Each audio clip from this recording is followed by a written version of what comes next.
শরীয়তপুরের গোসাইরহাট উপজেলার ভাঙন আতঙ্কে দিন কাটছে জয়ন্তী নদী তীরবর্তী বাসিন্দাদের। এছাড়া উপজেলা স্বাস্থ্য কমপ্লেক্সে নেই পর্যাপ্ত চিকিৎসা সেবা। টেকসই বাঁধ নির্মাণ, উপজেলার সাথে সংযুক্ত কাঁচা সড়ক পাকা করা সহ শিক্ষা প্রতিষ্ঠান বৃদ্ধির দাবি উপজেলাবাসীর। জয়ন্তী নদী একসময় এ নদী তীরে ছিল কয়েকশো ঘরবাড়ি। গত ২০ বছরে ভাঙনে বিলীন হয়েছে অসংখ্য পরিবারের আশ্রয়। শরীয়তপুরের গোসাইরহাট ঈদুলপুর ইউনিয়নের এসব পরিবার এখনো দিন কাটাচ্ছে আতঙ্কে। এখন তো ৭০টা বাড়িঘর গেছে বছর বছর মনে করেন যে বাড়িঘর দায়িত্বই আছে। আজকে ৫ বছর হয়েছে মনে হয় যে বস্তা হালাইছে। তারপরে ২০ বছর পর বাড়ি করার পরে আবার কি আছে, যেটা নদীর লাইন হয়ে গেছে, ওই বড় নদীর লাগে শাখা হয়ে গেছে। শাখা হওয়ার পরে ধরেন আস্তে আস্তে আস্তে আস্তে নদী ভাঙতে আছে।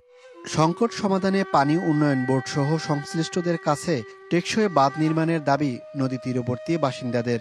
আমরা গরিব মানুষ, কত কষ্ট করে একটু জায়গা জমিন রাখা বিডা বাড়ি করছি। এখন যদি এগুলা ভাঙ্গা লয়ে যায় তখন আমরা কই যায় দাঁড়ামো? আমাকে তো এই বই মনের ভিতরে আমাকে চাওয়া, আমাকে এই নদীরা যদি রক্ষা করি আপনারা দেন তো আমাকে সব পাও না। আমরা এই নদীটা একটু সুন্দরভাবে একটু বাঁধা আমরা আমরা চাই। এই জায়গাটা রাস্তা যাইতে মাইতে অনেক অসুবিধা, বুঝলেন। বর্ষাকাল লাইলে আমরা গামছা বিন্দে আসি। বাড়ির পাশেই গাড়ি আনতে পারি না, তারপরে আপনার আটতে পারি না, বৃষ্টি হলে কাদা হয়ে যায়। ওই জায়গায় গাড়ি রেখে হিরা কষ্ট করে বাড়িতে চাল ঢুকাইতে হয়। নদীতে মাছ ধরে আনতাই নাই, বোঝাবে নিতে হয়। আবার সালফত আনলে মনে করেন কষ্ট করে আনতে হয়। রাস্তা একটু আরামে মনে করেন যাইতাম। এছাড়া ৫০ শয্যা বিশিষ্ট উপজেলা স্বাস্থ্য কমপ্লেক্স চিকিৎসা ব্যবস্থা নিয়ে অসন্তোষ রয়েছে গোসাইরহাটবাসীর।